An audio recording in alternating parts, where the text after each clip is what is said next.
Bom, se vocês concordarem, eu começo assim mesmo, sem apresentação, e porque assim, a ideia é a gente debater um pouquinho sobre como que as atividades remotas, elas podem ocorrer entre o que são os principais potenciais das atividades remotas e os principais desafios. E evidentemente que o espaço aqui é um espaço, além de a gente provocar um pouquinho, também de troca de experiência. Ver o que cada um anda pensando e como cada um anda se colocando na sua realidade e as potencialidades e desafios que anda encontrando. Então, se vocês me permitirem, a gente vai só conversando. Pode ser? Pode ser. Apareceu sua câmera, Valentim. Aqui, ótimo. Apareceu sua câmera. Que ótimo. Menos apareceu a câmera. Ao Bom, menos vocês sabem quem está falando. Você vai falando, para mim parece que está carregando aqui. Eu vou tentando, a hora que aparecer o arquivo aqui, aí aparece aí na tela.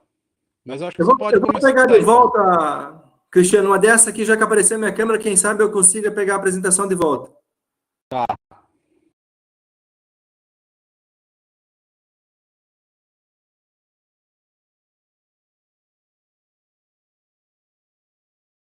Eu acho que vou só foco de imagem aqui.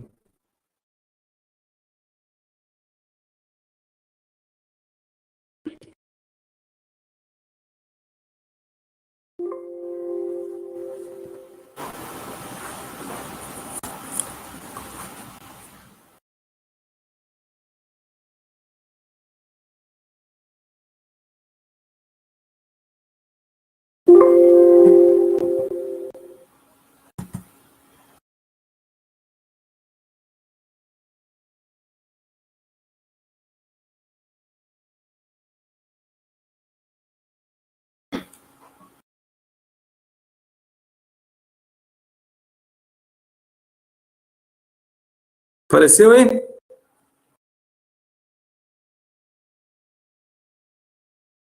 Está aparecendo, agora apareceu, né? Beleza. Aparecendo, né?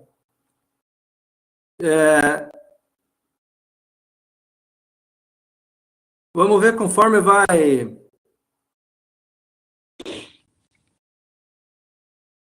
tentando abrir aqui e tentando passar. Tá, viu, Valentim?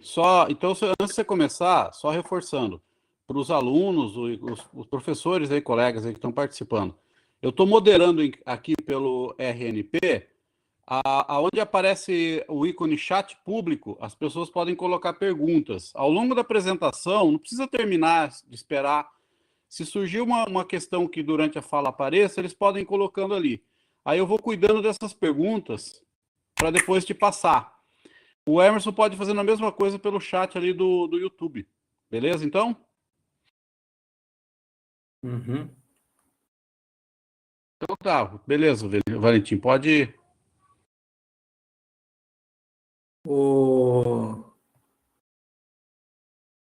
É só a apresentação que saiu daqui, né? Veja se o pessoal está vendo essa aqui. Sim. Tá? Então, pessoal, quem quiser e tiver interesse ou precisar de uma declaração de participação nessa roda de conversa, é só vocês procurarem ali pelo esse e-mail lc.fprlitoral@gmail.com e mandar um e-mail aos cuidados do Gustavo e o Gustavo emite a declaração para vocês. Tá? A nossa ideia hoje era falar um pouquinho, então, sobre a questão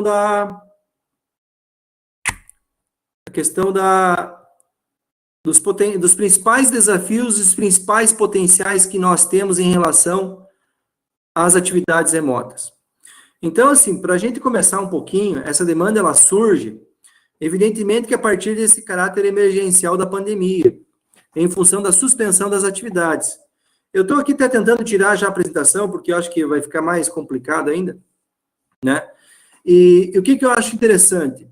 Que a gente ouve muito falar entre fazer atividades remotas ou trabalho remoto, como alguma nomenclatura traz, inclusive a resolução do Ministério da Economia, a resolução número 39, que é o que respalda as atividades remotas.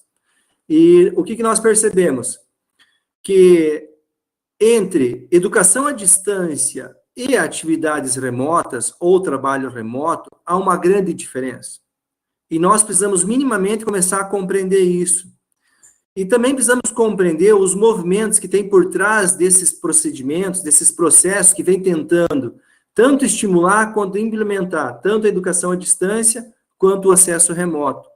Então, não é só uma política pública instalada agora na pandemia. Ela já é um movimento que vem se consolidando ao longo do tempo.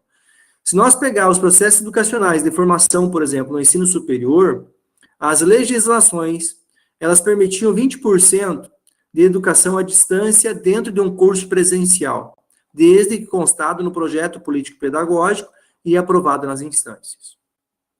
Todo mundo está ouvindo bem?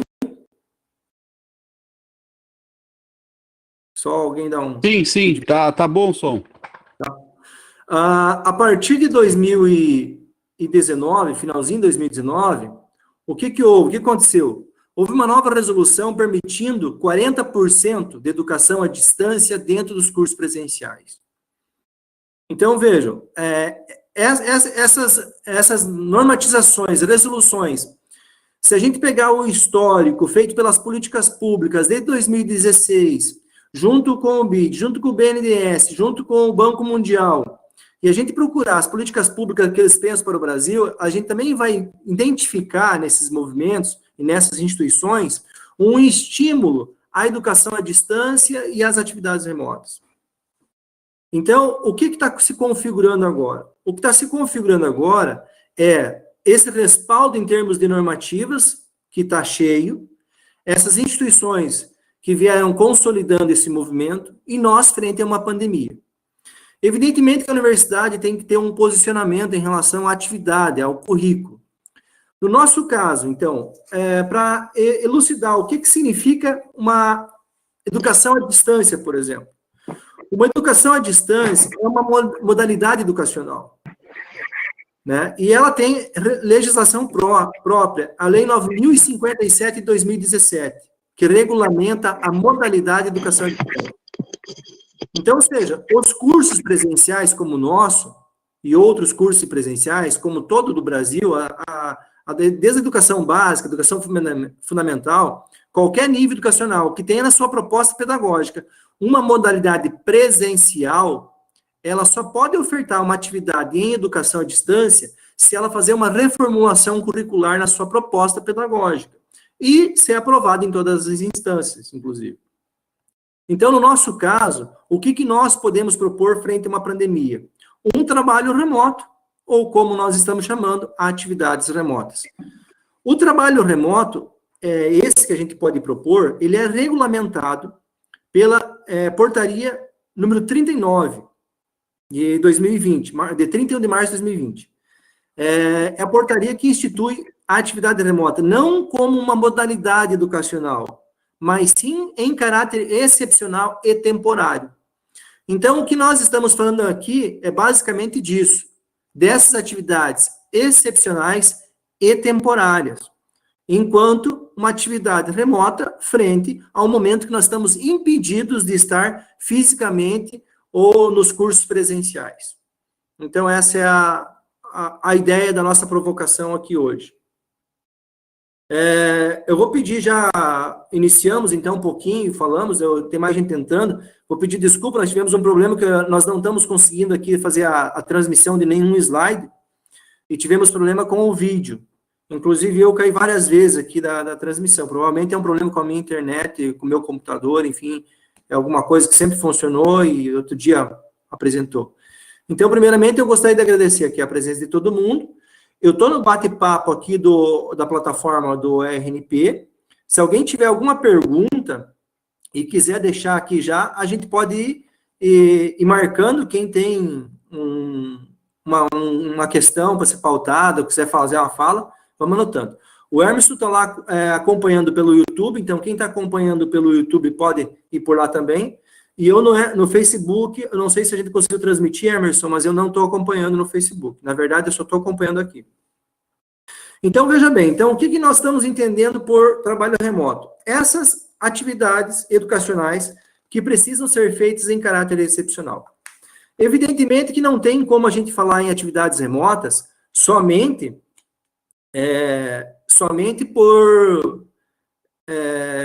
sem pensar na estrutura que está por trás da educação à distância e todo o seu viés, recurso e política pública. Então, por isso que muitas vezes a gente foi questionado, dizendo, por que vocês não fazem em EAD? Os alunos chegaram a fazer enquetes, outros grupos fizeram pesquisa, teve posicionamento de alunos. Nós não podemos fazer em EAD sem uma reforma curricular. O que nós podemos fazer é uma atividade de trabalho remoto. Então, no nosso caso, especificamente no nosso caso do curso de licenciatura em ciências, nós que já prevemos uma carga grande de 400 horas em atividades formativas complementares, esta pode ser enquadrada dentro dessas atividades formativas. Por isso a gente está dando a declaração. Acredito que outros cursos em outras instituições de nível superior podem fazer isso, né? Desde que prevista nas suas normativas, nos seus projetos político-pedagógicos, desde aprovado nas instâncias de cada curso, enfim. Uma outra coisa. Então, tem uma pergunta aqui do Vitor, né? Como serão contemplados indivíduos sem condições de participação online? Boa pergunta. Então, o Vitor já foi, o Vitor de Cali está pautando já um dos desafios, né? A nossa intencionalidade hoje era de falar das potencialidades e desafios. Vitor, tu me dá um minutinho que eu já vou te responder isso. Vou te responder com dados, inclusive. Então, eu queria falar primeiramente das potencialidades. Por que das potencialidades? Porque é o que nós viemos buscando. Então, primeiramente, o que aconteceu com a pandemia? Primeiro que ela demandou toda uma estrutura cada vez mais alargada de uma compreensão do que seriam essas atividades educacionais que está desvinculada daquela rotina nossa de estar presente com os estudantes. Então, veja, nós fomos correndo estudar e procurar falar das metodologias, que metodologia a gente podia utilizar, como que a gente podia viabilizar os processos educativos, como que a gente poderia construir um processo educacional que viabilizasse a construção do conhecimento, dentro de uma formação específica profissional, que ela pudesse trazer de forma coerente a formação, né, a formação humana e profissional desses sujeitos que lá estão inseridos no processo educacional. Então, para isso, os professores fizemos reuniões, debatemos cursos, eu mesmo fiz 2 cursos à distância, um especificamente sobre metodologias para atividades, educação híbrida, por exemplo, foi o curso que eu fiz, que é tentando encontrar metodologias que viabilizassem isso. Então, o que aconteceu? Nós estamos avançando nas teorias, estamos avançando nas metodologias, estudando isso, para que a gente possa encontrar um caminho viável, né, para que todos possam, de alguma forma, ser contemplados no processo educacional. Então, o que a gente vê como grande potencial? Isso. O corpo docente, estudando metodologia, estudando teorias, houve uma grande disseminação de plataformas de aprendizagem, cada vez mais alargada. Então, isso é muito bom, é um potencial nesse momento. Os materiais didáticos estão circulando de atividades remotas, atividades de educação à distância, que podem muito bem ser utilizadas para atividades remotas.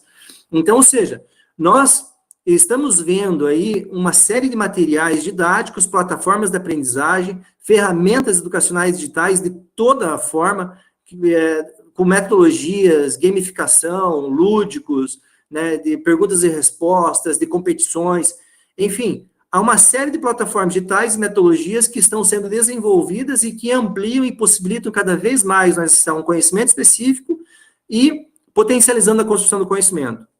Então, isso que a gente viu enquanto potencial, né? Essas mídias, vídeos, lives, né? Enfim, essa mesma plataforma nós estamos utilizando, é uma coisa que nós não utilizávamos antes, e assim por diante.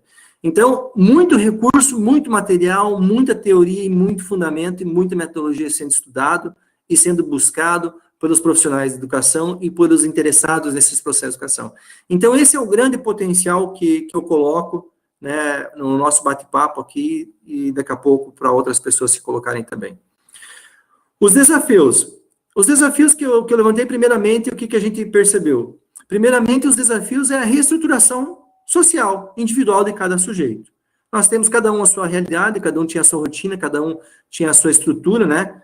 E precisamos reorganizar tudo isso, ou seja, reorganizar um tempo, e para que essa reestruturação ela tenha um pouco de condição do que nós realmente precisamos fazer nos processos de atividades remotas, ela precisa minimamente ter algumas condições para que a gente possa cumprir as atividades que estão sendo propostas, ou no processo educacional ao qual a gente está inserido, e que a gente possa produzir minimamente o que está sendo solicitado através dessas atividades.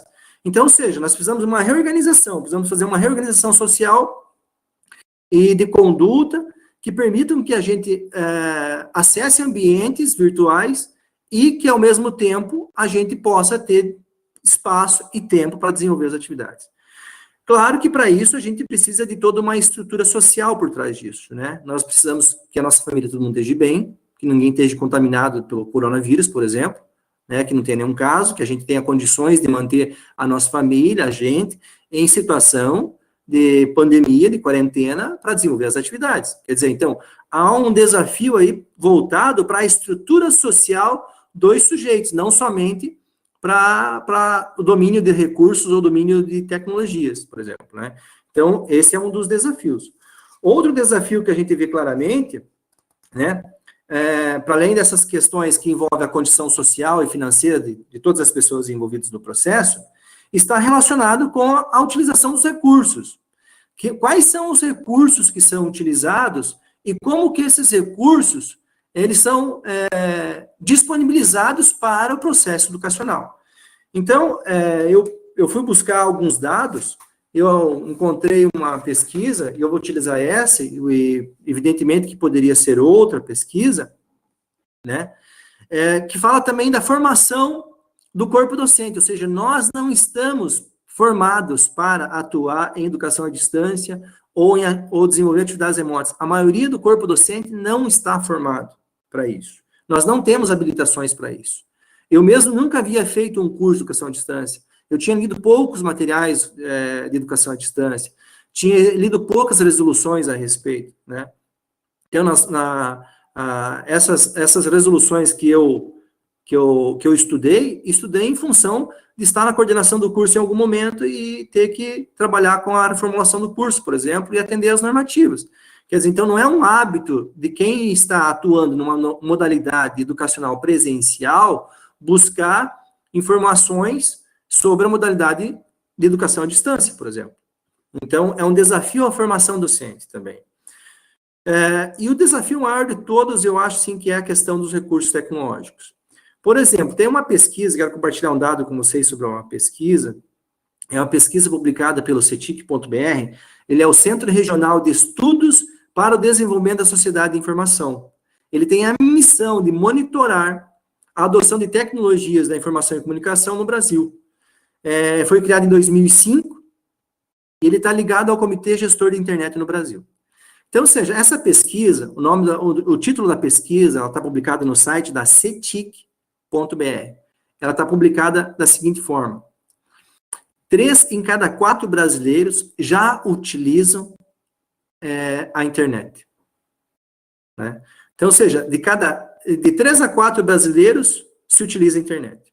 Bom, isso é um dado interessante e é um dado muito bom à medida que a gente precisa que as pessoas tenham acesso à rede internet para poder desenvolver suas atividades remotas. Aí, então, eu tentei dizer assim, bom, se 3 a 4, nós temos hoje 211 milhões de pessoas no Brasil, 3 a 4, né, é um número bom. Mas a pesquisa, ela não pega todos os brasileiros, a pesquisa acima de 10 anos. Então, ela considera que acima de 10 anos são pessoas que têm liberdade de acessar a internet. Então, acima de 10 anos. Tá. Então, a pesquisa, ela se restringiu a um público de 180 milhões de pessoas. É uma pesquisa muito consolidada pelo número, né? Então, ou seja, desses 138 milhões, 134 milhões de pessoas são usuários de internet no Brasil. Então, nós temos 211 milhões, a pesquisa trabalhou com 180, desses 180, 134 milhões de pessoas usam a internet. Significa que 47 milhões de pessoas não acessam a internet. Então, a gente precisa entender agora quem é o nosso público, né? Quem é o nosso público? Quem são as pessoas que acessam a internet e quem não são as pessoas que acessam a internet. Então, por exemplo, aí eu fui ver, essa pesquisa traz a população urbana e a população rural. Não é o nosso caso, em Matinhos, basicamente nós estamos na região litorânea, eu já nem sei se ela é considerada totalmente rural, urbana, nós temos muito pouco aluno da área rural, né, por causa da questão geográfica do litoral, mas nós temos ribeirinhos, quilombolas, aquela coisa toda, os caiçaras, então nós temos um outro povo e um outro público. Mas, enfim, no Brasil, a população urbana é de 118 milhões de usuários da internet e 35 milhões de não usuários. Agora dos 180 milhões, né? Que, na região rural, 13 milhões de pessoas acessam e 14 milhões não acessam a internet. Então, isso são dados que dizem assim, bom, quem está acessando a internet e quem não está acessando a internet. Né? Desculpa. Eu estou olhando para o ladinho aqui, que eu fiz ainda bem que eu imprimi minha cola aqui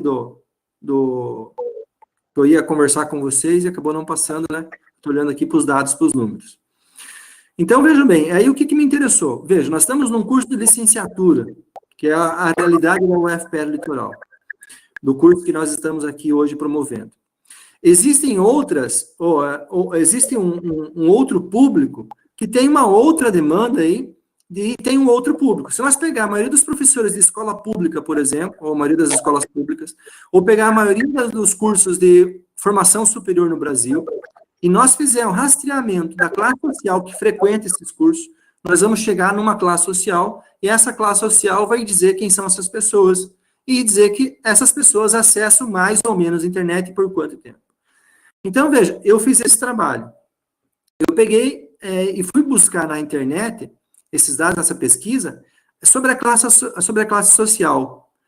Por quê? Porque a maioria dos nossos alunos no litoral, no curso de licenciatura em ciências, ele é alunos de classe E e D. São pessoas, classe E são consideradas que ganham até 2 salários mínimos, e classe D de 2 a 5 salários mínimos. Então, ou seja, pessoas que ganham abaixo de R$ 3.500 estão na classe D, e abaixo de R$ 2.000, R$ 1.800 estão na classe E. Então, ou seja, hoje no Brasil estima-se que nós temos 60 milhões de pessoas nessas duas classes. 60 milhões. Desses 60 milhões, nessas duas classes somente, 26% somente são usuários da internet.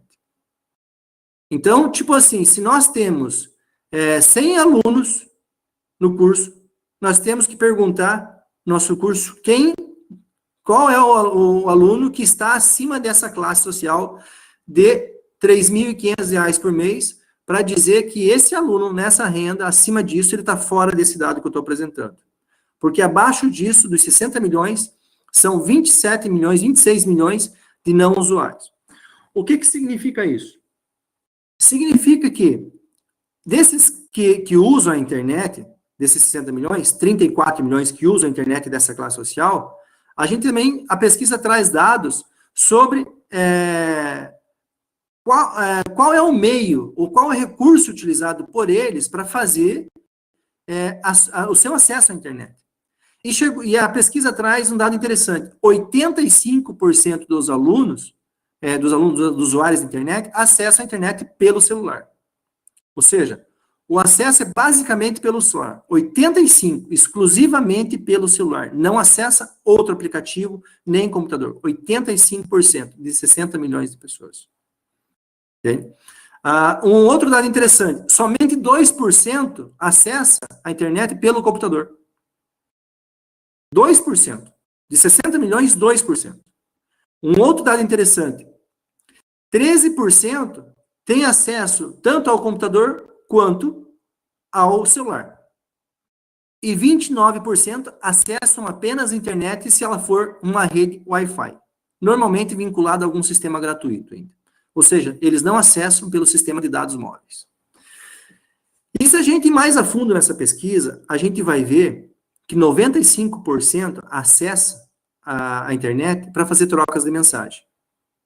Então, veja, nós temos um público com reduzida capacidade de acesso à internet, a um recurso viável para desenvolver um estudo e por tempo prolongado. Esse é o maior desafio que nós temos hoje na nossa realidade. Ou seja, o que nós precisamos? Nós precisamos desenvolver, superar um movimento inicial, ao menos, né, que ele pense nessa população que vai acessar essas atividades de forma que possa garantir minimamente que, além dos recursos que vão ser disponibilizados, a permanência de utilização por esse recurso. Então, o nosso maior desafio hoje, ele está na tarefa, que eu acho que é a principal tarefa, que seria da educação, de confrontar a pobreza política, né, desfazendo esse véu da ignorância histórica produzida por camadas mais populares, que impede a gente de tomar nas nossas mãos o rumo da nossa própria história. Não dá para a gente dizer, vamos fazer uma atividade remota, em determinados momentos, sem a gente saber quem são os sujeitos dessas atividades, quem são os sujeitos do nosso curso. Hoje, então, nós temos como principal desafio construir um espaço onde que a gente possa minimamente se encontrar com os sujeitos, mesmo em atividade remota, como agora, e que essas pessoas possam ficar pelo tempo necessário da atividade. Então, além da organização, reestruturação social de cada sujeito em cada realidade, nós temos também a questão dos recursos e a viabilidade de utilização desses recursos. Então, no meu entendimento, esses são os principais desafios, né? Potencialidade.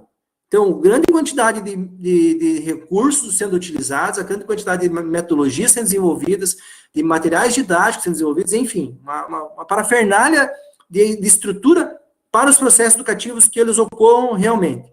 Mas, enquanto desafio, nós temos a questão dos recursos que viabilizam acesso a esses materiais, que viabilizam acesso a essas metodologias, que viabilizam os docentes estarem.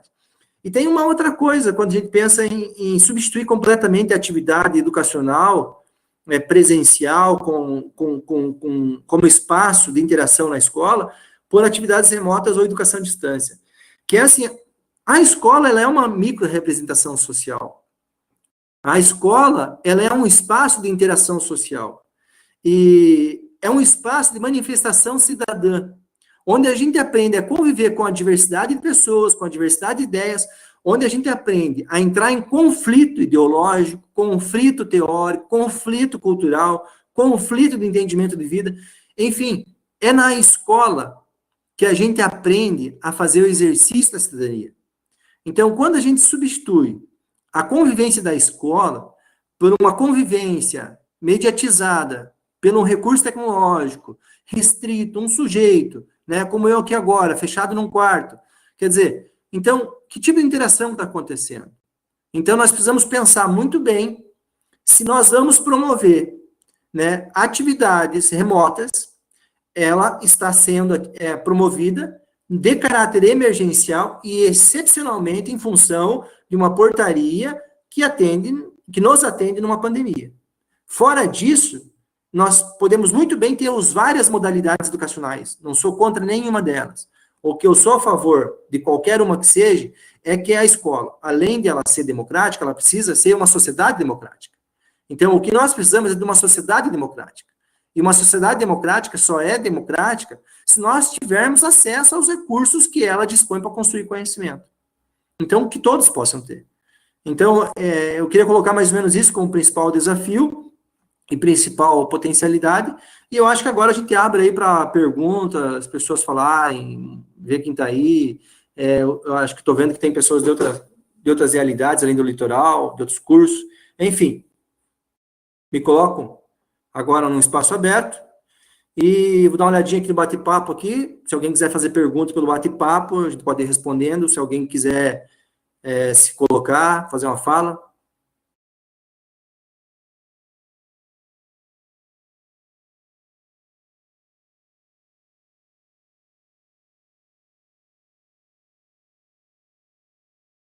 Tudo bem? Alguém ouvindo?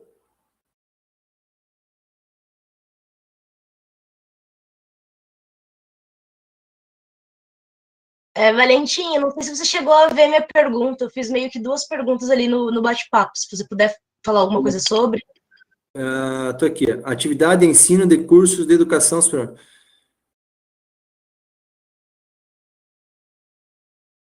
Eliane, faz ela ao vivo aí, repete aí.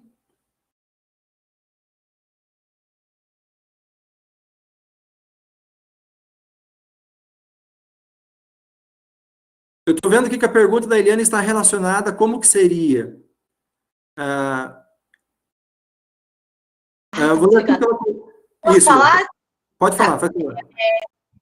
Eu queria ver se era possível falar um pouco sobre o assunto pertinente, né, dentro da resolução que a UFPR propôs, que é sobre a educação à distância, né, a remota, nesse período de período especial. Eu queria saber o posicionamento de vocês em relação a isso, de você, ou se outros professores quiserem falar também. E caso essa resolução seja aprovada, como que vai se adaptar para a gente? Vocês têm alguma ideia? Porque, querendo ou não, tá tudo muito próximo, né? Não sei se vocês entraram para ver, as datas estão bem corridas. Tipo, queria saber como é que vai ficar o nosso currículo, como é que vai ser essa adaptação, porque tem que pensar, né, junto, porque tá próximo, não sei como é que vai ser. Evidentemente, Eliane, que essas coisas que nos atropelam a todos, evidentemente que ninguém tem solução, né? Ninguém tem resposta pronta. O que nós temos é uma demanda de uma reunião, em função dessa reunião do CEP, onde está sendo aprovada a proposta, né, que regulamenta as atividades, e evidentemente que a partir disso, com resolução na mão do que for aprovado, às vezes ela pode sofrer alguma alteração ou não, aí a partir disso a gente tem um documento que a gente olha para aquele documento e diz como é que isso pode ser contemplado na nossa realidade. Aí, daqui para frente, eu posso fazer uma fala pessoal. Como eu disse, nós temos hoje recursos metodológicos e teóricos que permitem a gente fazer atividade remota. Mas eles não são, por si só, suficientes. O que nós precisamos é de recursos disponíveis para que todos possam fazer as atividades. Recursos inclui recursos de qualidade, ou seja, no meu entendimento, é desumano, não dá para construir um processo educacional de formação humana, né, exigindo que os alunos acessem o celular, né? Uma coisa é acessar o celular dentro da universidade, com a internet gratuita da universidade, né, e usar para a sua finalidade, porque é um instrumento teu pessoal. Outra coisa é querer que o aluno, em qualquer lugar, acesse um recurso tecnológico para fazer uma atividade. Então, eu acho, a gente tem que trabalhar, eu fico imaginando se eu tivesse que trabalhar no celular o tempo todo para desenvolver as coisas que eu desenvolvo, né? Para mim seria inviável, você foi.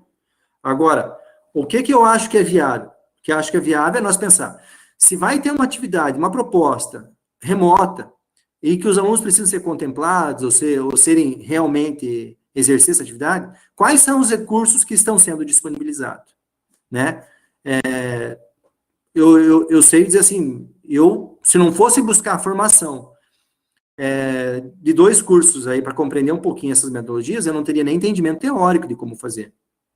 E outra, o meu computador deu problema hoje. Então, que recursos são esses que estão sendo disponibilizados junto com esta proposta? Então, é mais ou menos nesse sentido que eu penso. Não sei se alguém quiser complementar ou contribuir. Eu queria complementar, Valentim, até mesmo porque uma parte disso envolve, desculpa, um pouco do papel da coordenação, né, da gente estar acompanhando esses processos aí. Então, só para complementar, e os alunos, já que a gente tem vários alunos aqui participando, a gente, só resgatando, a gente tinha inicialmente colocado uma discussão,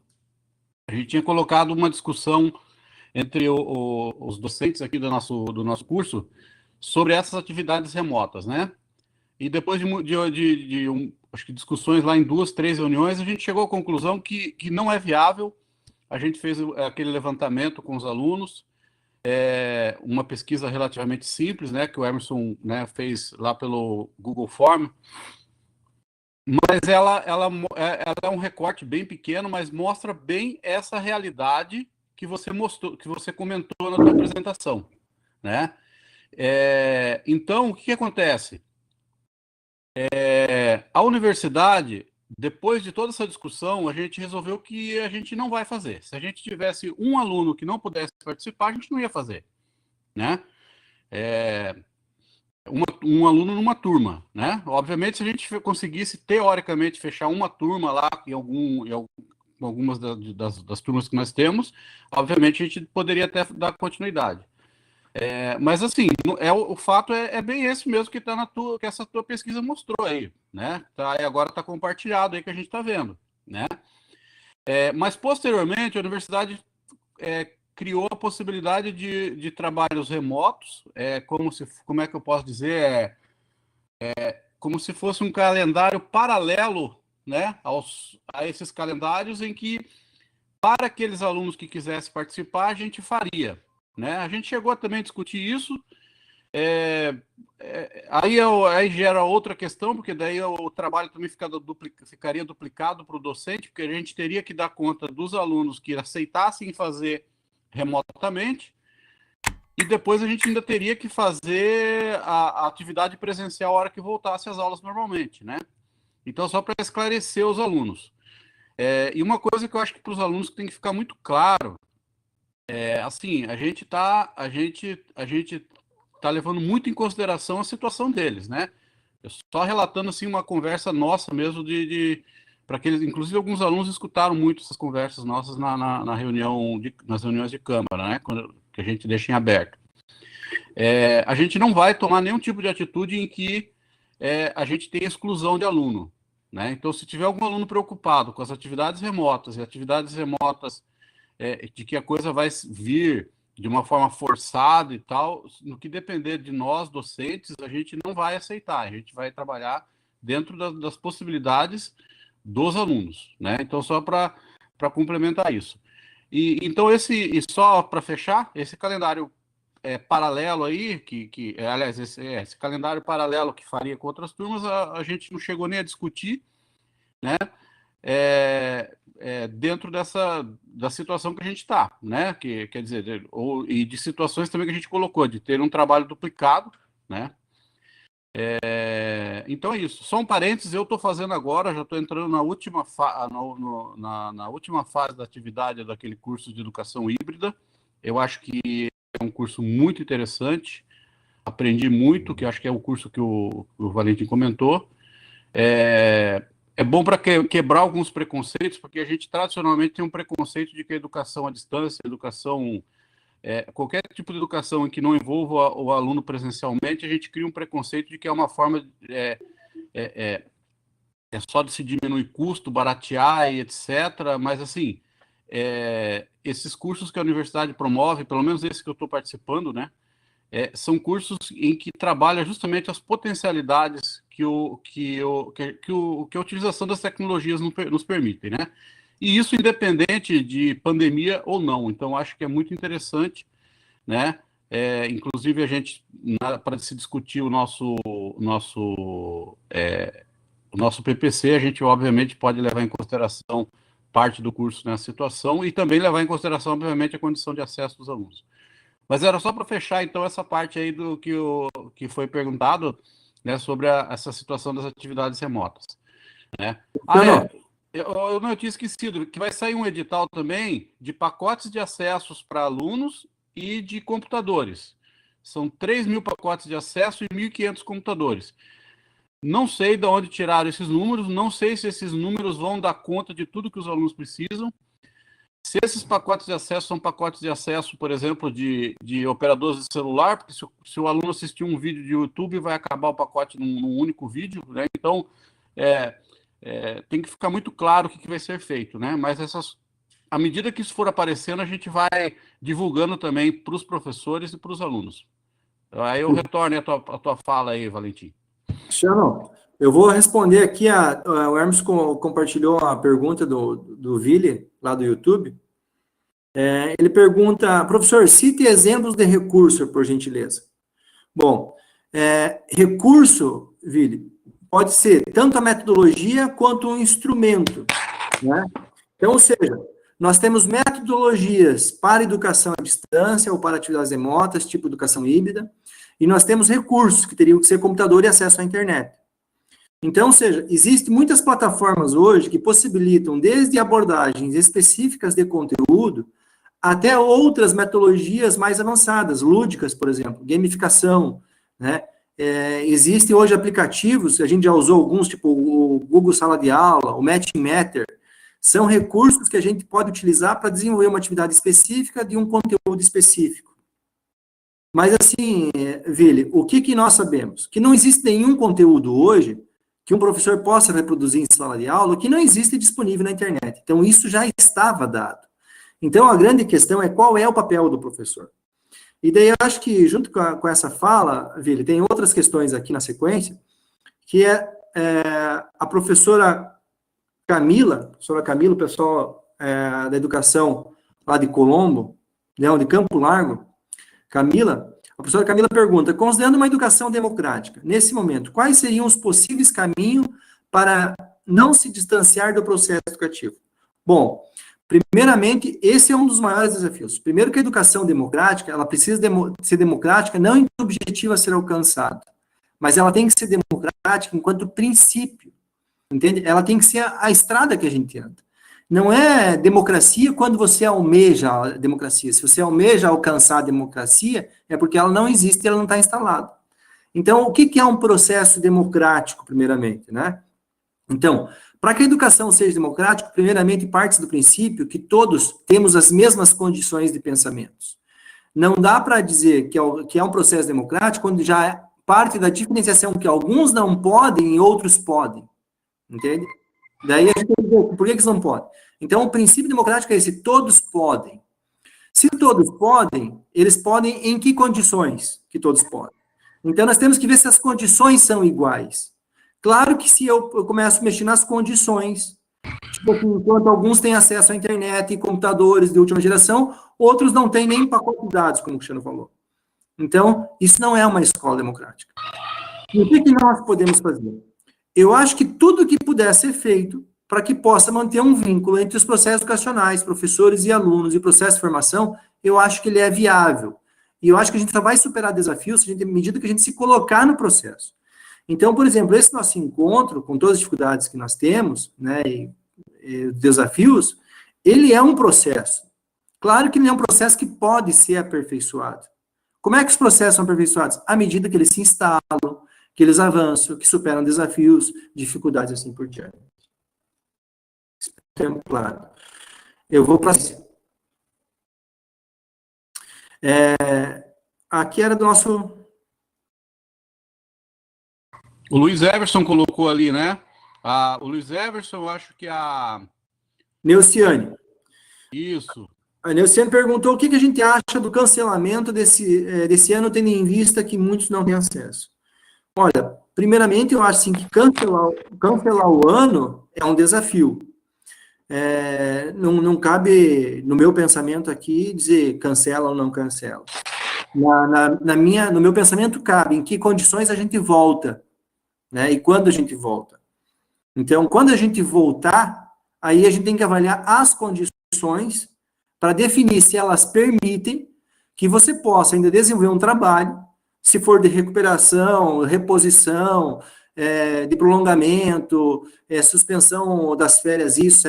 Então, nós temos que avaliar que condições a gente volta.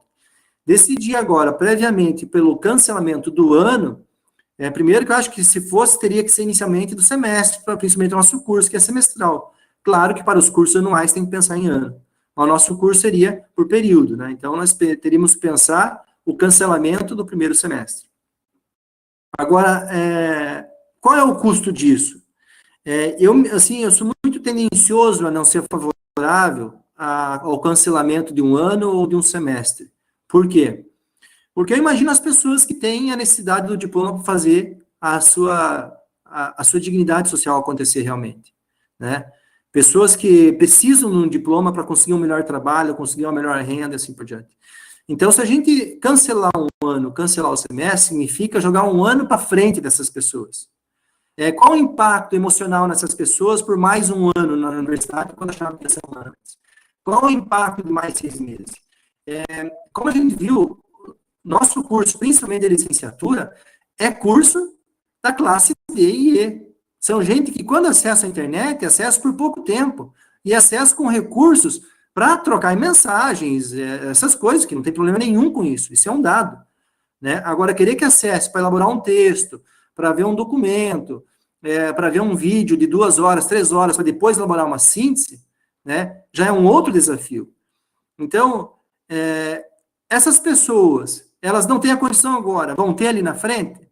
O que garante que vai ter a condição ali na frente? Então, para que um processo democrático aconteça, eu preciso ter algumas garantias. E as garantias é que os recursos estejam disponíveis. E para que isso aconteça, aí sim, eu tenho que brigar por isso, né? Eu tenho que lutar por isso, porque isso é direito, né? Processos igualitários nos processos educacionais é direito. Então, eu tenho que lutar por isso, tenho que exigir que isso aconteça. Então, eu não sou muito favorável a cancelar o semestre, em cancelar o ano, mas sou favorável de, quando se instalar o retorno, a gente pautar e dizer, sim, quais são as condições que nós temos e o que dá para ser feito, se é viável, se não é. Eu prezo muito pela qualidade educacional. Eu penso que nós não podemos abrir mão da qualidade da formação profissional e da formação humana. E mais importante, a formação humana, que eu acho que é o que a escola principalmente contribui. Mais alguém? Não sei se passei alguma aqui ou não. Lá pelo YouTube tem alguma pergunta lá, Emerson? Tem um comentário do Luiz Everson sobre a resolução, né? Ele colocou nota técnica, né, sobre essa discussão, mas acho que é mais informativo, né? Não sei.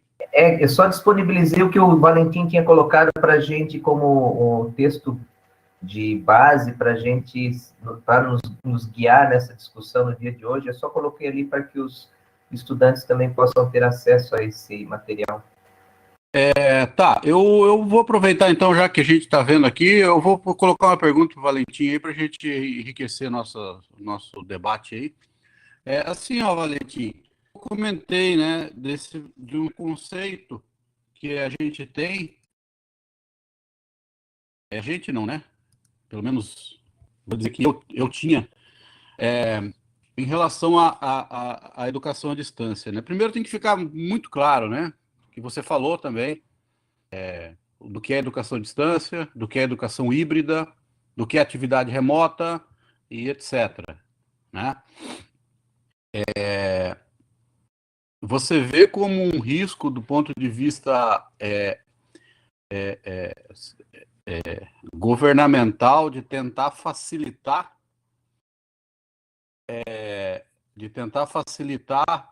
né, tentar colocar de forma forçada esses processos de educação que não sejam presenciais como uma forma de um barateamento, né, se for pensar assim, já que a gente tem, lógico que isso depende da interpretação de cada um, mas os dados também corroboram, a gente tem um governo que não está muito interessado na educação, na pesquisa, etc. Então, você vê que o ensino à distância, a educação à distância, ela pode ser usada como um mote, um mecanismo para tentar forçar isso, né? Eu queria que você fizesse uma fala, que eu acho que é interessante a gente, né, debater um pouco sobre isso. A gente sabe da realidade também brasileira, que né, se é que consegue fazer isso por causa da situação que está, mas enfim, só fazer uma fala aí para nós. Assim, eu quero ressaltar, antes de falar qualquer coisa, ressaltar que, independente da modalidade, se ela é educação à distância, se é uma atividade remota ou é uma atividade presencial, seja qual for a modalidade educacional, é preciso que haja uma garantia da qualidade política e formal. Isso se remete à utilização de recursos tecnológicos, acesso à internet, domínios de referências e teorias e de práticas, principalmente por professores, tutores e mediadores desses processos. Então, qualquer processo educacional, a qualidade é uma condicionante indispensável. Para os docentes, a qualidade é uma condicionante enquanto trabalho. Para os estudantes, é uma condicionante enquanto formação. E para ambos, é uma condicionante enquanto processo educativo. Então, eu acho que a qualidade é indispensável. Claro que agora, para falar disso, temos assim, então, nos termos de legislação, a LDB, ela já previa a inserção de educação à distância, em 96. E ela foi sendo regulamentada, e ela foi sendo mexida. E para a gente entender um pouquinho de como que essas instituições que você cita aí têm atuado, dá para a gente citar o Fundo Monetário Internacional, o FMI, o Banco Mundial e a Organização Mundial do Comércio, que são os principais envolvidos nesses documentos que construíram indicativos que viabilizassem, que pudessem, dizer assim, que eles estimulassem um aligeiramento da formação nesses processos à distância. Para quem quer conhecer um pouquinho mais em documentos, eu sugiro iniciar os estudos a partir do documento do Banco Mundial de 2017. O nome do documento é Um Ajuste Justo, Análise da Eficiência e Equidade do Gasto Público no Brasil, né? E para quem quiser ir logo ao ponto, é só abrir o documento na página 121 e iniciar os estudos. Quer dizer, a gente vai começar a compreender o que está por trás desse movimento da educação à distância e desses processos de viabilização. Eu acho que muitas dessas coisas que nós estamos vendo hoje já estavam prontas, entende? Eu tenho me dedicado muito desde que surgiu a pandemia, né, como eu disse, fiz 2 cursos de formação à distância nesse período, e tenho estudado e lido normas, resoluções. Evidentemente que podemos considerar que eu tenho um processo lento de aprendizagem, porque tenho aprendido muito pouco perante tudo que eu vi. E eu já cheguei a dizer assim, não, a gente pode fazer alguma coisa, a gente pode fazer, porque dá para fazer.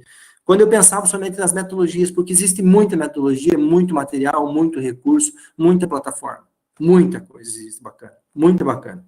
Mas, ao mesmo tempo, quando a gente estuda os dados de quem tem acesso e quem não tem, nós, enquanto educação pública, não dá, no meu entendimento, não dá para a gente não olhar os dados de quem tem acesso por quanto tempo, né? E que condições de acesso são essas. Então, veja, é um processo de construção do conhecimento.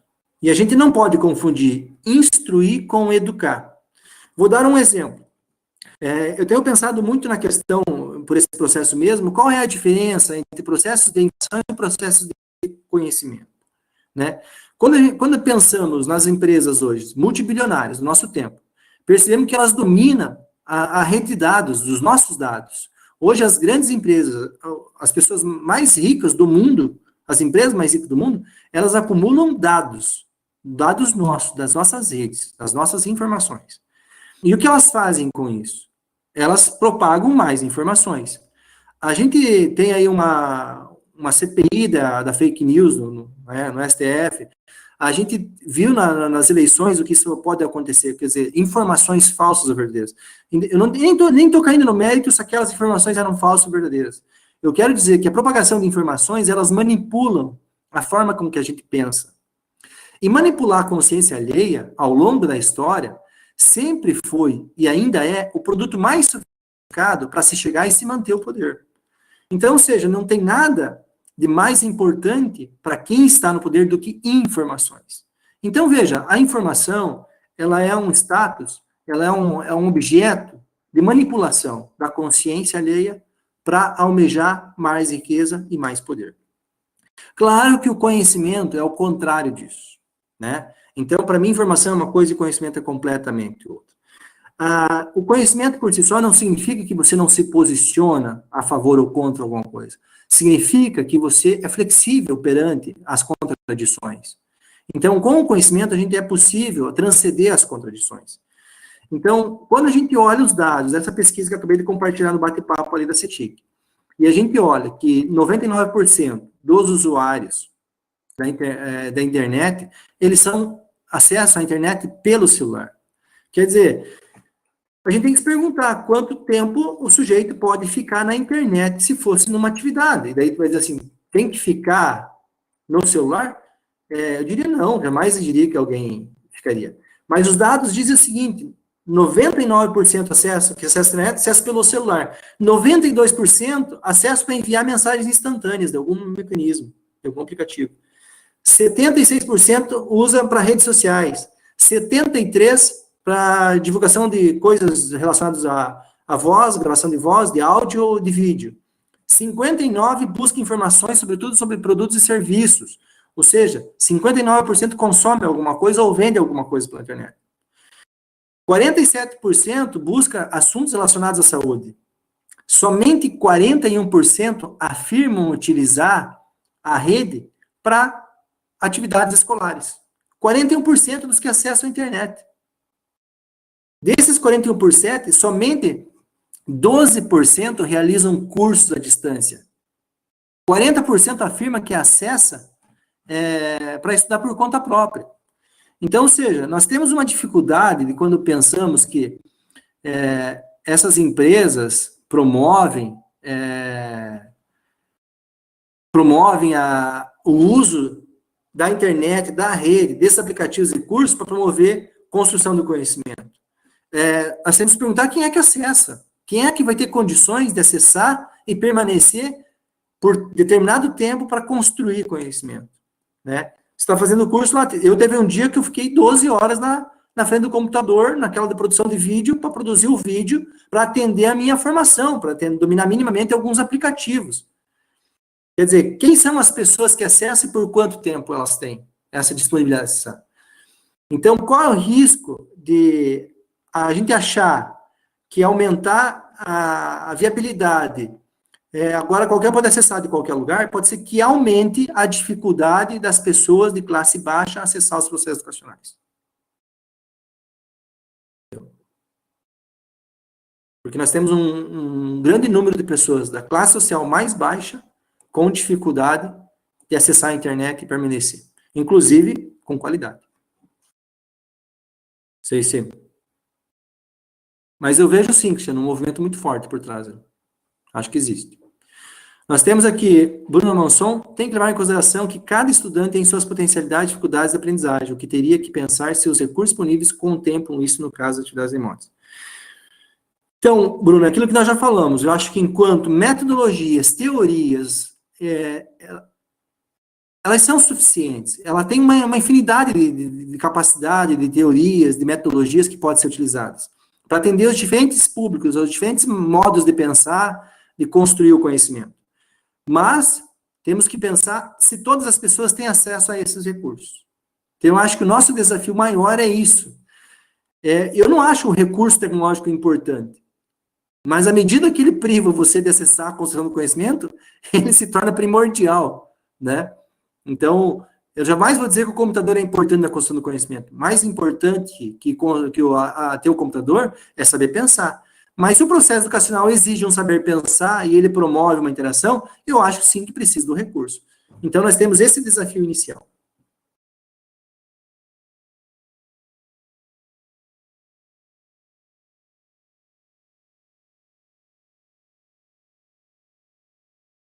Legal. Alguém ia falar? Ana Andrade perguntando se as aulas fossem ao estilo videoaula, como está acontecendo no ensino infantil e fundamental. Primeiro que a boa parte dos vídeos aulas, a gente sabe como está sendo acessado e como está sendo construído esse entendimento, né?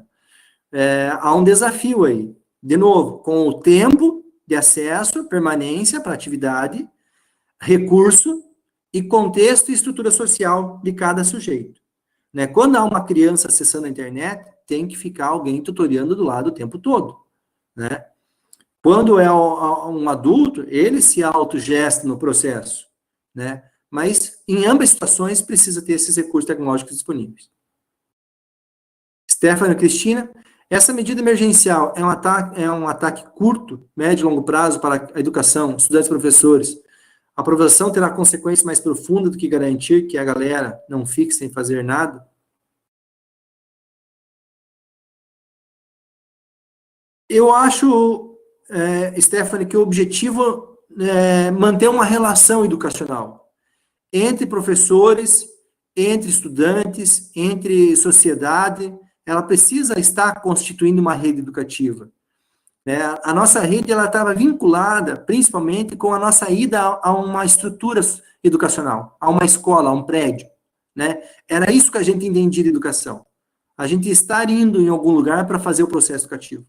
Agora, a reformulação de pensamento diz, a gente precisa pensar que educação não é ir num lugar, e nem é estar num lugar, mas é fazer alguma coisa de forma consciente, educativamente.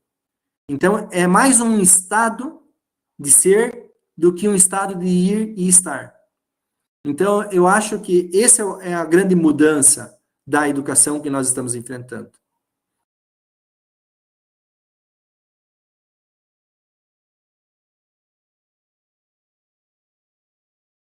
Sônia Maria Lira Ferreira, Universidade Federal.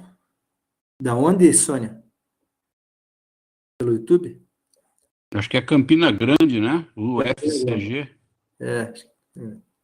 Como se faz um governo que não está preocupado com a qualidade da educação? Ah, Sônia. Talvez a gente fazer uma nova eleição seria um início. Essa é a grande pergunta, né? Uma outra possibilidade de governo, talvez, né? A gente ia ter um outro governo preocupado em educação. Quem sabe o próximo. Ela pergunta se a intencionalidade desse governo é privatizar a educação superior e pública. Sônia, eu não sei se ela é privatizar a educação superior e pública. Eu não saberia dizer qual é a pretensão desse governo. Na verdade, qualquer um que se aventure a dizer qual é a pretensão desse governo pode correr um equívoco, né? Porque não sei qual é a pretensão, porque nada é definido e claro, né? Tudo é obscuro nesse governo. Mas eu acho que privatizar a educação superior e pública, acho que não. Mas eu acho que privatizar a educação superior em alguns cursos, acho que sim. Vou dar um exemplo, Sônia. Não sei qual que é a tua realidade. Nós, no litoral, hoje, custa mais caro os nossos alunos saírem da cidade vizinha e virem até o nosso curso de van, no período da aula, de transporte que eles contratam, do que eles pagarem um curso à distância nas suas casas. Então, é mais caro o transporte hoje do que o acesso ao curso. Então, eu fico pensando, se a universidade ela está custando muito mais cara, o curso superior está custando mais caro hoje na universidade pública do que numa universidade privada. Claro que isso tem uma intencionalidade por trás, né?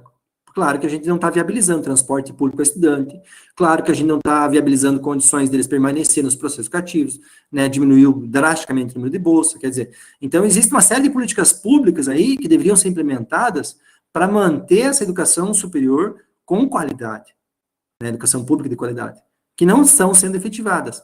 Então, eu acho sim que há um desmonte, mas acho que não é de todos os cursos. E acho que não vai ser todos os cursos. E acho que não vai ser todas as instituições. Eu acho que é alguns cursos dentro de algumas instituições. Eu não consigo, por exemplo, ficar imaginando, né, que não exista mais curso de medicina ou de direito público no Brasil. Né? Mas, enfim, pode ser que ocorra, não sei. Mas acho que a educação pública ela está fragilizada nesse momento. Professor Gilson, grande colega do curso de Educação do Campo, colega do Litoral.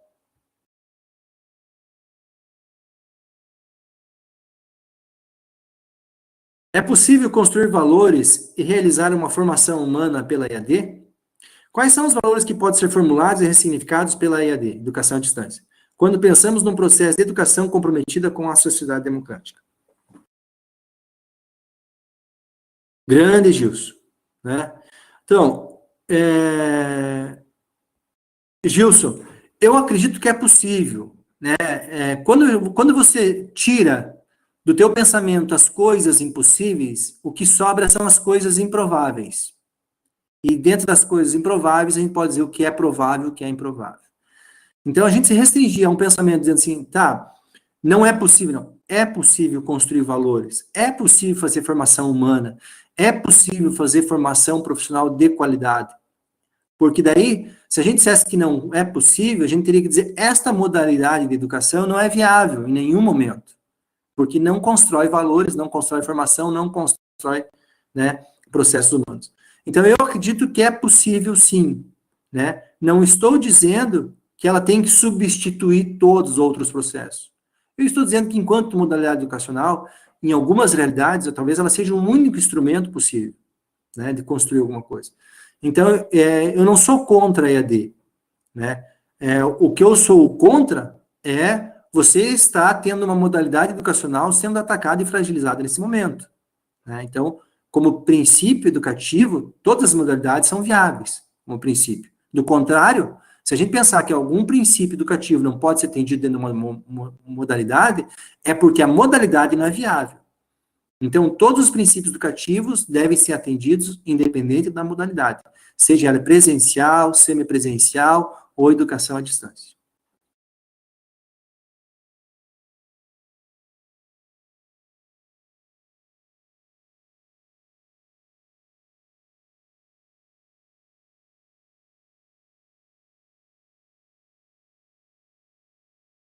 A Sônia faz um comentário aqui dizendo que talvez a educação à distância ela não esteja tão fragilizada. Desculpa, Sônia, corrigindo. Que a educação talvez não esteja tão fragilizada. Bom, Sônia, nos meus últimos 10 anos de universidade, eu venho acompanhando a restrição a acesso a vários movimentos. Não sei se isso era bom ou se era ruim, mas que há uma escassez de recurso público na universidade gigante, há. Defasagem de todo nível. Então, nós não temos condições hoje de manter estudantes de licenciatura num período noturno, que boa parte deles precisam trabalhar durante o dia. Então, são trabalhadores que estudam. Os cursos de licenciatura, basicamente, é isso no Brasil. São as classes mais pobres, e dentro dos mais pobres que chegam à universidade, piores ainda, dentro dessa classe social. Então, vou te dar um exemplo. Nós olhamos os dados aqui da pesquisa da CETIC sobre a classe D e E. 60 milhões de pessoas hoje são enquadradas nessa classe social no Brasil, classe D e E. Desses 60 milhões de pessoas, somente 26 milhões acessam a internet. 34 não acessam a internet. Então, se a gente pensar que esses que não acessam a internet, provavelmente já não estão na universidade. Então, da classe D e E, a classe mais pobre, 26% acessam a internet. E daí, quando a gente olha o dado geral, que 99% das pessoas que acessam a internet, 85% acessam exclusivamente pelo celular. Então, se nós temos 99% dos usuários da internet e 85% usam o celular, quer dizer, desses 26% que são a classe D e pobre, que provavelmente é a universidade, o que eles têm para acessar a internet? Eles têm a internet da universidade e têm o seu celular. Então, eu acho que nós estamos indo para uma educação digitalizada, virtual, e que o número de exclusão vai ser maior. Então, eu acho que ela não é viável neste momento, sem a gente garantir minimamente que todas as pessoas tenham os recursos tecnológicos adequados para que se ocorram os processos. Entende? E o número de evasão da universidade tem aumentado ao longo dos anos. Um outro dado interessante, agora me ocorreu aqui, da pesquisa, lembrei, é que desde 2015 para cá, o número de computadores nas residências tem diminuído. Então, ou seja, o sonho de consumo de ter um computador em casa, ele já não é tão evidenciado como já foi no passado. Então, claro que a gente pode dizer, mas todo mundo prefere um smartphone do que um computador. Tudo bem, mas é uma decisão do sujeito. Mas o número de computador nas residências no Brasil tem diminuído desde 2015. Então, ou seja, cada vez mais teremos menos computadores em casa. Então, esse é um dado interessante. Quer dizer, se vai aumentar, não sei, mas tem diminuído. 39%, se não me engano, é o dado sobre as residências que têm computador em casa. Então, ou seja, 39% tem diminuído. O que significa isso? Que as pessoas não vão acessar o computador em casa, porque não vai ter computador em casa. E dizer assim, as pessoas vão fazer formação profissional pela internet, pelo celular. A gente pode imaginar quantas pessoas se dispõem a fazer uma formação profissional durante 4 anos pelo celular. Então, são questões interessantes de se pensar em termos de potencialidades e desafio quando a gente fala em atividades remotas, educação à distância, e mesmo em fragilizar o processo da educação presencial. Mais alguém? Acho que não sei se eu deixei alguma pergunta aqui, porque eu passei no bate-papo aqui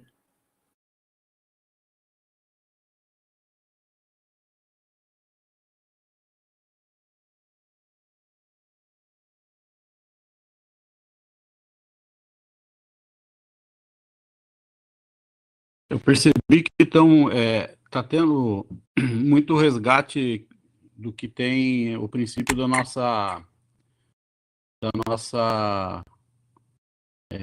nosso PPC, né? Foca, os alunos comentam aqui muito, o próprio Gilson colocou, né? Mas os alunos colocam também essa questão da formação humana, né? Na verdade, assim, a gente sempre está vivendo esse embate, né? Eu acho que isso que o Valentim colocou muito bem, a gente está vivendo esse embate, a gente, de certa forma, é testado, né? Em outras falas do Valentim, eu lembro dele ter comentado que se a gente perceber os vídeos, quando a gente olha dessas atividades remotas, à distância, EAD, seja lá qual for, são vídeos de fundações que estão ligadas a grandes, mega empresários, sejam brasileiros, sejam de fora, quer dizer, isso é um fato, né, que haja esse interesse, né? Então a gente tem que pensar nesse sentido, no sentido da gente sempre estar nos resguardando, né? Conhecer as potencialidades da educação né, de uma educação híbrida ou à distância, seja qual delas que a gente esteja falando, conhecer as potencialidades, mas não esquecer que o presencial a gente não tem como abrir mão, né? E não é só questão acho que não é só nem não é só a questão humana, né? A gente não faz aula, a gente não faz uma visita técnica à distância. A gente não faz experimento no laboratório à distância. A gente não vai criar alguma experiência do ponto tácita, né? Uma experiência de manipulação de alguma coisa, por exemplo, de laboratório, fazendo aula à distância, né? Então, tem questões que elas têm suas limitações, né? Mas eu acho que a gente tem que pensar sempre que a gente está no meio de um campo de batalha, né? Que sim tem interesse. Eu acho que o Valentim colocou as licenciaturas, né? Eu não me lembro onde ou quando. A gente lê tanta coisa que a gente acaba esquecendo às vezes, né? Mas não lembro onde, quando, mas existe uma tendência de interesses de que as formações de professores sejam sua maioria em EAD, né? Obviamente, alguns cursos precisam, né? Que sejam muito mais presenciais, né? Alguns cursos eles são extremamente caros, então, por mais que se houvesse universidades privadas, simplesmente não teria gente para pagar, né? Um curso de medicina, por exemplo, é um curso caríssimo, né? Então, se privatizar tudo não é uma questão de se resolver problema, né? Só para pegar um exemplo, mas então a gente tem todas essas questões que sempre estão aparecendo, mas eu vejo que o perigo da privatização da universidade pública não é uma privatização no sentido de se colocar a universidade na bolsa de valores para ver quem vai pagar mais por ela. Eu vejo a privatização ela entrando aos poucos dentro da universidade, né? Quando começar a cobrar taxa para não sei o quê, taxa para emissão de certificado, taxa para emissão não sei das quantas, que tinha um tempo atrás que a universidade tinha isso, né? Por mais que fosse pequeno. Alguns cursos de especialização pagos, até mesmo curso de mestrado pago que algumas universidades têm, né? Públicas, que eu particularmente sou contrário, que a universidade, se a universidade é pública, ela tem que oferecer sem esse pagamento, mas assim, talvez esse caminho que seja da privatização, né? Mas era isso só que eu queria comentar. Apareceram alguns comentários ali, de repente, se o Valentim quiser dar uma complementada. Eu vou pegar aqui a fala da Camila, né? Deixa eu ver aqui qual que é a pergunta. Camila diz: a possibilidade para que haja uma formação humana e a construção de valores nessa modalidade remota, considerando o acesso de alguma forma por todos, seria metodologia os encaminhamentos utilizados? Bom, a Camila aqui, ela vislumbrou, né, um mundo onde todos tenham acesso à modalidade remota, né? Então, considerando que todos, por algum método, pensando no mundo ideal, todos nós teríamos acesso a recursos, tecnologias adequadas para que pudesse ser desenvolvida a atividade remota. Bom, o professor José Pacheco, ele sempre é um idealizador, né, de educação, e ele faz algumas proposições e provocações interessantes. Ele costuma dizer o seguinte, que ele está lutando por comunidades de aprendizagem, que a escola não pode ser isolada, que o processo de educação tem que ser flexível, tem que ser integrador, contemplar a realidade dos estudantes, a cultura, assim por diante. Então, ele pensa em comunidades de aprendizagem. E, certa vez, alguém perguntou para ele, professor, e se nós imaginássemos agora que todo o processo educativo fosse sobre comunidades de aprendizagem, o que você faria? Ele falou, bom, eu iria lutar contra as comunidades de aprendizagem. Então, mais ou menos nesse sentido, Camilo. O monopólio, né? Na agronomia a gente diria monocultura, né? De uma única modalidade, e com todo mundo iguais, significa nós não estabelecermos um processo democrático, mas sim nós estabelecermos um padrão, né?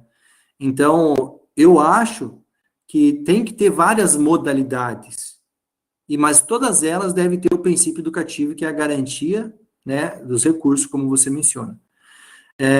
Mas você ter acesso a recursos, eles não são metodologias, né? O método, ele inclui a utilização do recurso, que também inclui uma técnica para aquele recurso. Então, por exemplo, eu tenho a minha técnica e o meu recurso, a minha técnica de usar o recurso, o meu recurso, que é o computador e a internet, então, eu tenho a minha técnica de usar o recurso dentro de um método. Então, a metodologia, ela não é por si só definida por acesso ao recurso e por desenvolvimento de uma técnica, mas ela é o exercício integrado da utilização do recurso e da técnica dentro de um objetivo educacional. Então, eu não acho que só todo mundo ter acesso ao computador e todo mundo ter acesso à internet e nós estaríamos com metodologias prontas. Não. Acho que nós teríamos que ter diferentes metodologias. Eu falei do José Pacheco, vou falar do Tião Rocha. O Tião Rocha faz uma pergunta muito interessante para os professores. Ele pergunta assim, quantas formas existem de ensinar uma criança? Claro que se a gente devagar no pensamento, a gente vai chegar rapidinho a dizer várias, muitas, infinitas. E daí ele diz, e dessas quantas a gente domina? Então eu acho que independente da metodologia, do recurso, sempre vai ter alguém que aprende de um outro jeito. E para esse um outro jeito, precisa-se outro professor, com esse outro domínio, com esse outro mediador, com esse outro tutor. Então, ou seja, não basta acesso à internet, não basta recurso e não basta uma metodologia. Nós temos que ter vários recursos, várias técnicas, vários métodos para contemplar os vários sujeitos nas suas mais variáveis e diversas realidades, inclusive nos seus mais diversos objetivos. Então, eu acho que essa diversidade ela é fundante. E mais importante do que nós ter um processo inovador é nós humanizar a inovação. Então, seja essa inovação qual for, eu costumo sempre perguntar, isso é uma novidade passageira ou o que nós estamos propondo é um passo à frente da nossa história? Né? Isso que nós estamos propondo, vai logo acabar ou nós ainda temos mais alguma coisa? Ou vai ficar alguma coisa? Então, é uma novidade passageira isso ou nós realmente estamos um passo à frente da nossa história? E eu acho que esse momento histórico exige de todos nós um pensamento nessa direção. Nós precisamos estar à frente da nossa história. Na sequência, tem a pergunta do Antônio Carlos Santos, do Nascimento. Professor, como o senhor vislumbra o uso das rádios e TVs universitárias nesse momento? Quais os limites de aplicação desses recursos? Trabalhar competências socioeconômicas, por exemplo. Assinando. Professor, Universidade Federal do Sul, do Sudoeste do Pará. Que bacana, hein? Seja muito bem-vindo, professor. Professor Nascimento, eu acho que toda a utilização de técnicas de mídias, recursos de mídias, elas são bem-vindas. como acho que eu acabei de dizer, elas não vão definir, no meu entendimento, o processo educacional em si, mas eu acho que elas vão dar, sim, um suporte em algum momento, em alguma direção. No governo do Paraná, houve um governador que ele implementou a tal da TV Escola em todas as escolas do Paraná.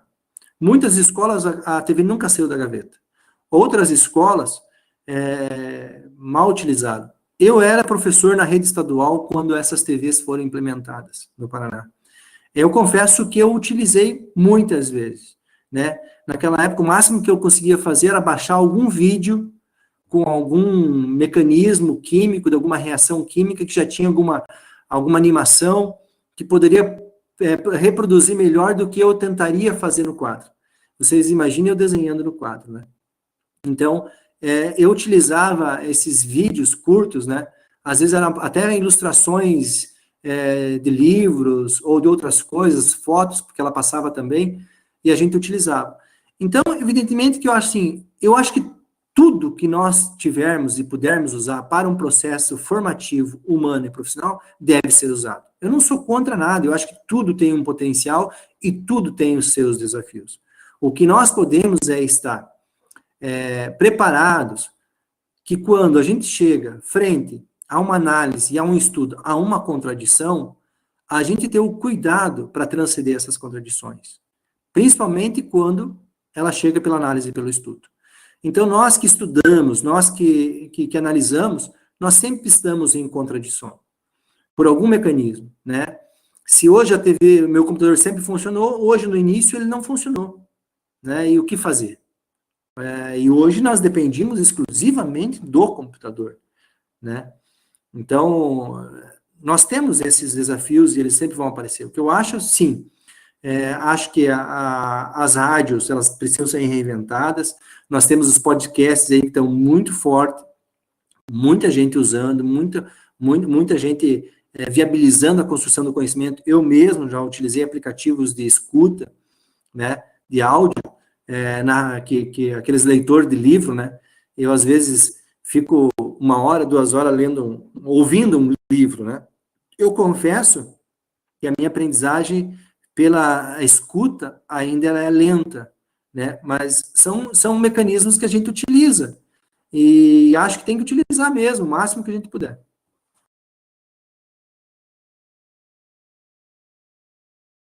Mais alguém?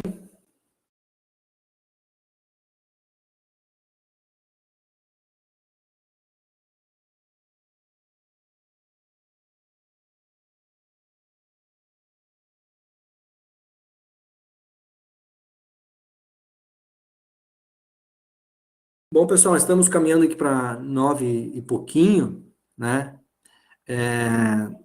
Eu acho que, como nós vimos, a nossa sociedade ela é desigual, sob diversos pontos de vista, econômico, social, cultural, político.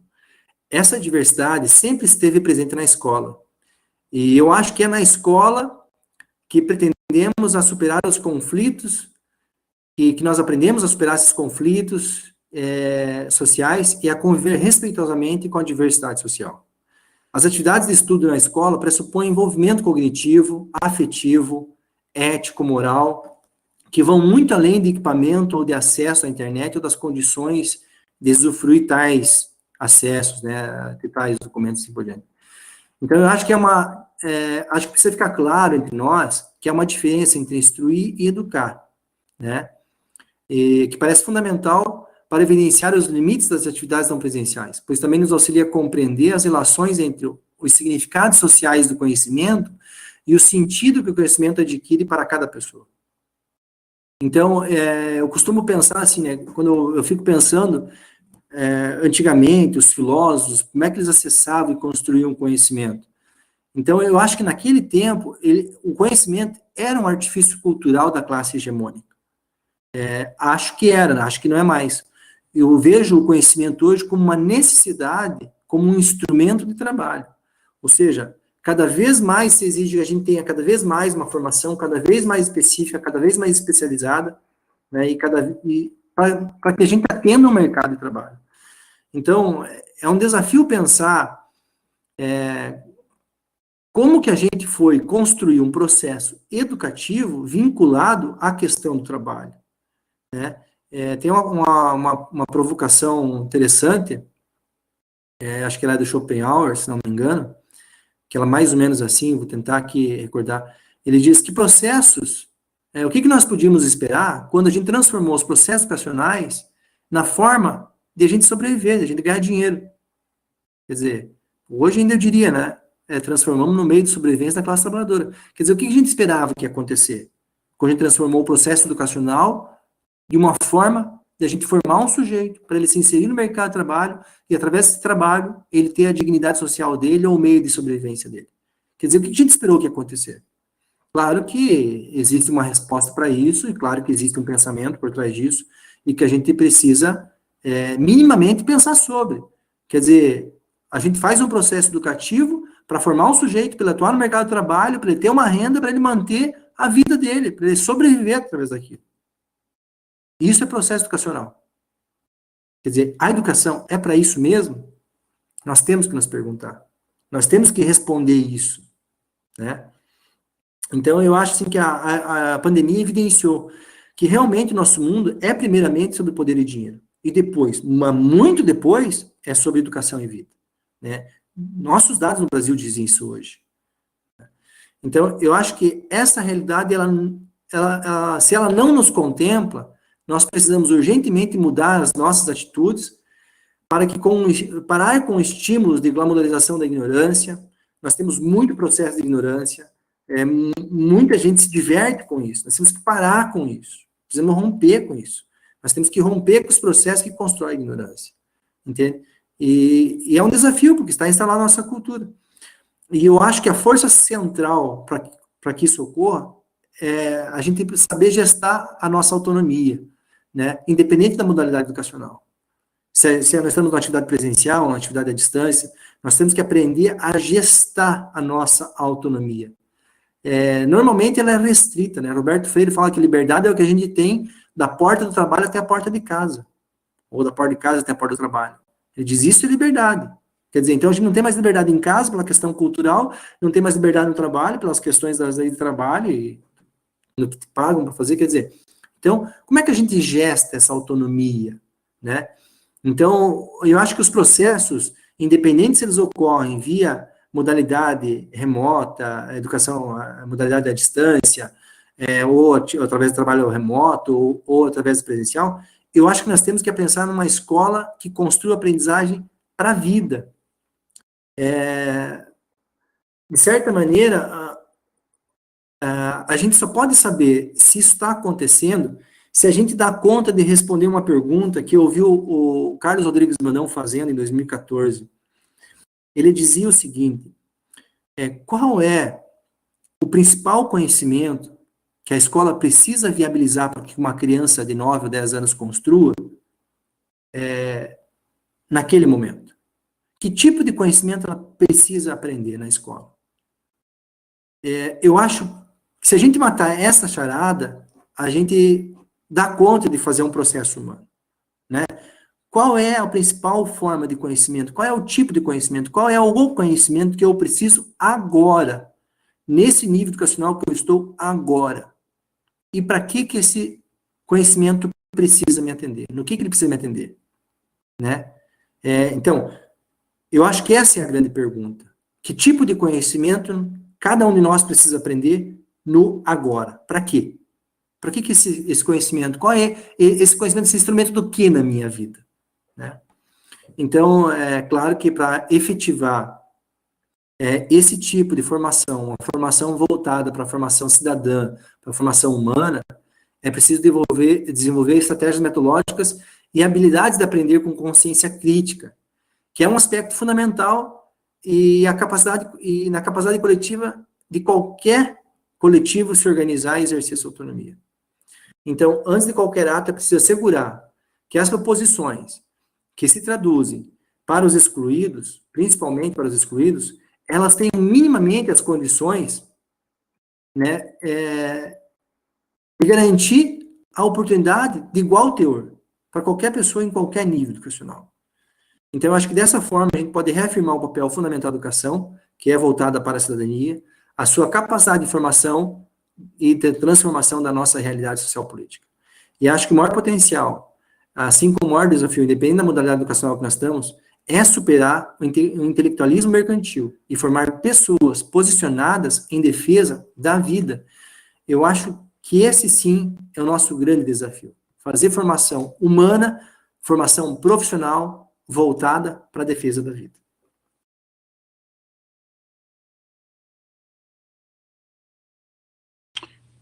Valentim, eu não sei se ficou, silenciou e agora já são 21 horas e 21 minutos.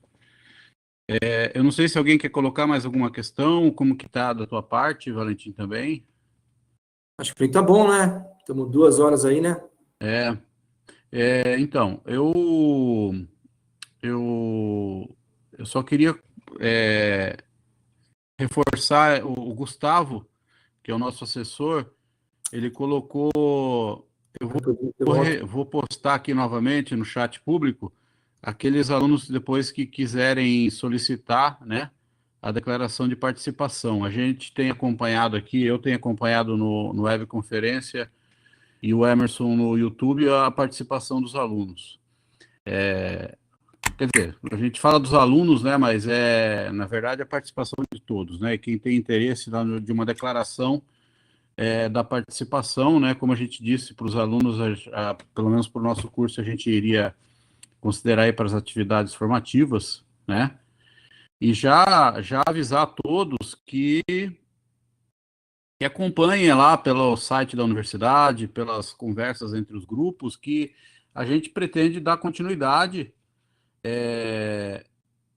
em mais temas para a gente estar discutindo, como esse que o Valentim colocou, né? Eu acho que foi extremamente produtivo essa fala de hoje do Valentim, né? Nos coloca, né? Permitiu a gente fazer um debate.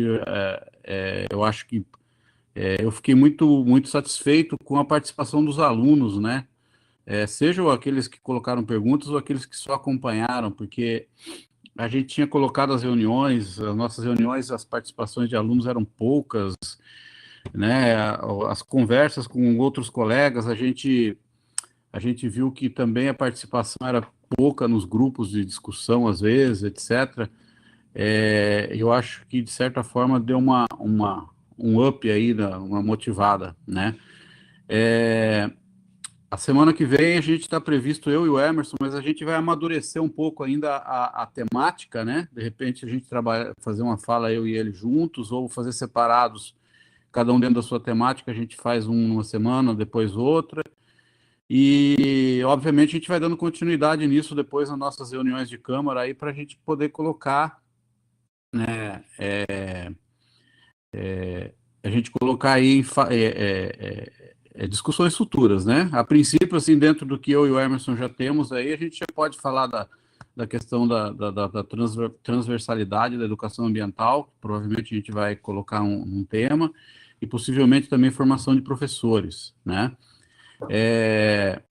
E aí fica o convite aí para o pessoal que tiver interesse de participar, né? Acompanhe então, olhe no site da universidade, do setor litoral. Então é isso, né? Não sei se alguém quer fazer alguma fala a mais aí antes da gente terminar.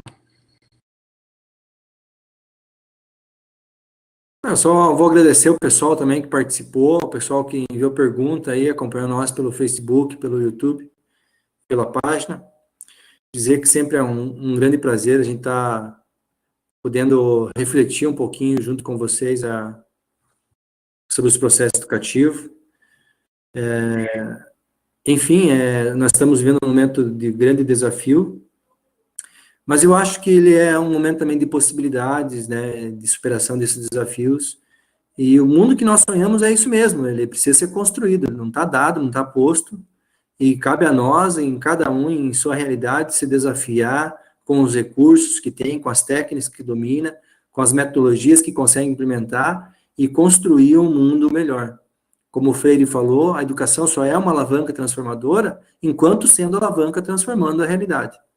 Então, nós temos a obrigação, pela profissão que nós escolhemos, né, como educadores, de utilizar esta profissão como alavanca transformadora da nossa realidade.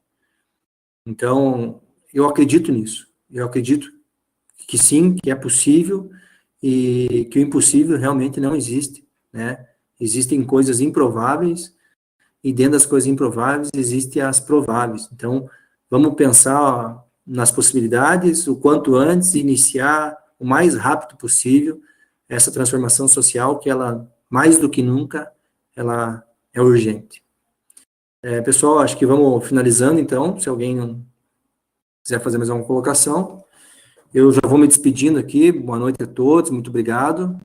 É um grande prazer que eu estou vendo o número de pessoas que estão acompanhando, né? Nós estamos com 3 canais aí, e acho que realmente foi uma noite bem produtiva.